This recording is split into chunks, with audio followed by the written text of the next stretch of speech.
प्रिय छात्रों, पिछले वीडियो में हमने इंटीजर और डिस्क्रीट सीरीज का कैलकुलेशन किया था। यहाँ पर हम चालू करेंगे कंटिन्यूस सीरीज। कंटिन्यूस सीरीज की पहचान, when marks is given in group with frequency it should be continuous series. अब इसके अंतर्गत मीन डेविएशन कैलकुलेट करने के लिए हेडिंग रहेगी calculation of mean deviation by mean and coefficient।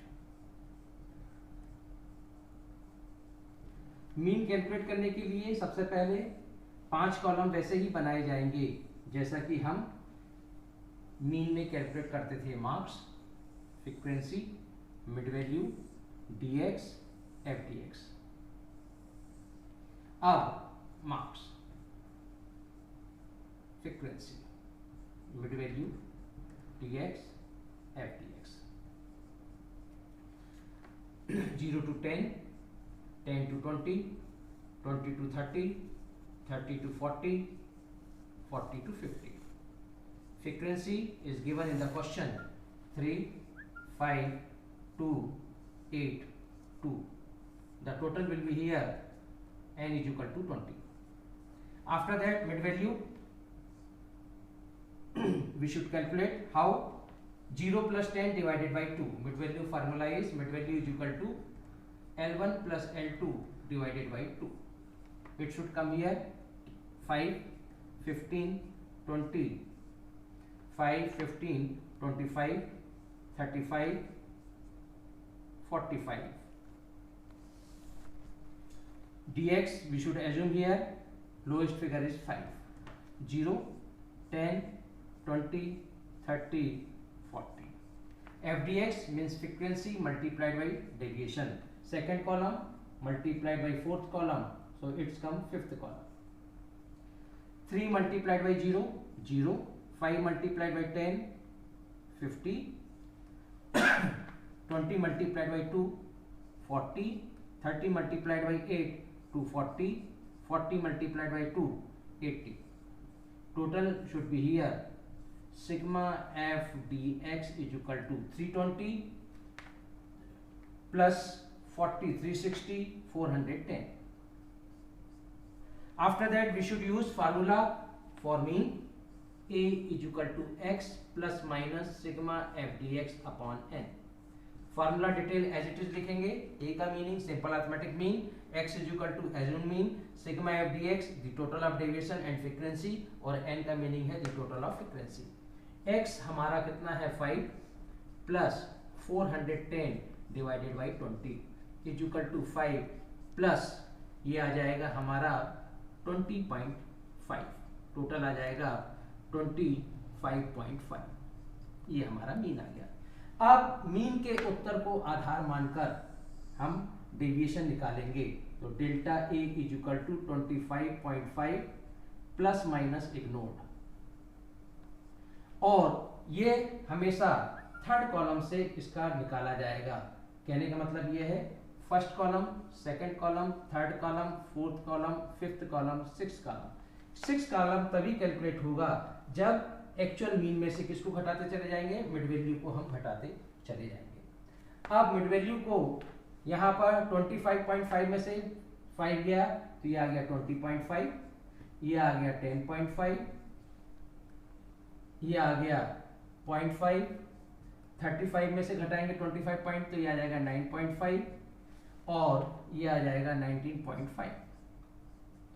अब इसके बाद सेवंथ वाला कॉलम कैलकुलेट करने के लिए frequency multiplied by D A bar. कहने का मतलब ये है second column multiplied by six column. यदि सेकंड कॉलम और सिक्स कॉलम का हम आपस में मल्टीप्लाई करेंगे तो सेकंड कॉलम हमारे ये है, सिक्स कॉलम ये है, तो ये आ जाएगा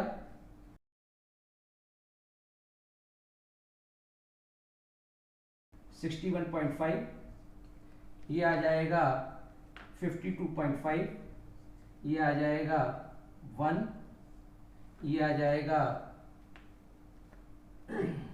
76, और ये आ जाएगा 39। इसका हम टोटल कर लेंगे जो कहलाएगा sigma F D A bar.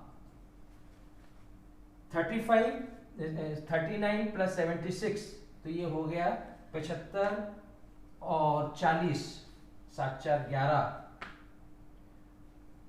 115, 116, 117, 177, 178, 179, 80, 180 plus 50 तो ये आ जाएगा 230। कैलकुलेटर से कैलकुलेट कर लेंगे, हो सकता है मिस्टेक हो सकती है, लेकिन लगभग 230 ही आना चाहिए। अब इसके बाद formula delta A is equal to sigma F D A bar upon N. Sigma F D A bar कितना है 230, एन हमारा कितना था 20, इसमें आ जाएगा ये लगभग 11.5। अब coefficient of delta A is equal to sigma coefficient of mean deviation, coefficient of mean deviation delta A upon A. Delta A था हमारा 11.5 और ये है हमारा मीन 25.5, तो ये मान के चलिए कि लगभग 0.35 या 36 जितना भी आता है कैलकुलेटर से कैलकुलेट करके उसको मेंशन कर दिया जाएगा। अब इसके बाद वही अपना types of continuous series. There are 5 types of continuous series and that series we should convert in the continuous series. What is the recognizer of continuous series? When marks is given in group with frequency. Group means it will be exclusive series.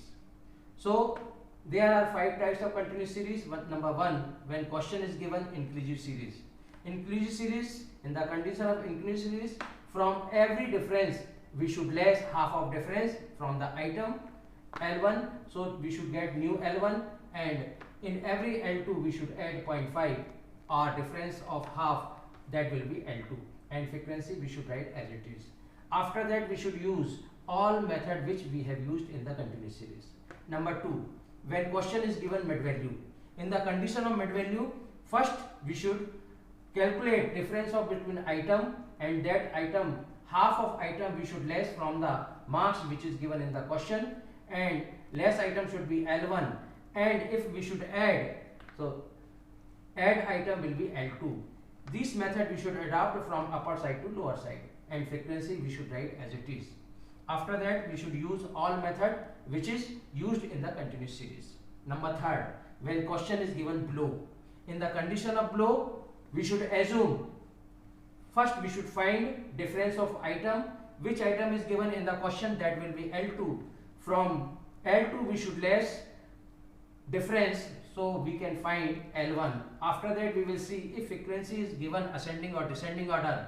In this condition, that will be changed. After changing of frequency, we should adopt all method which we have used in the continuous series. Number 4, when first item is equal. In the condition of first item is equal, we should assume that first item is not given in the question, then we should all method adopt which we have used in the condition of below. Number 5, when question is given more than. In the condition of more than, first we should write L1 item which is given in the question, difference of item we should add, that will be L2. If frequency is given ascending or descending order, then we should change. So dear student, if we have knowledge of mean, median, so there will be no problem in mean deviation, range, standard deviation also. Thank you.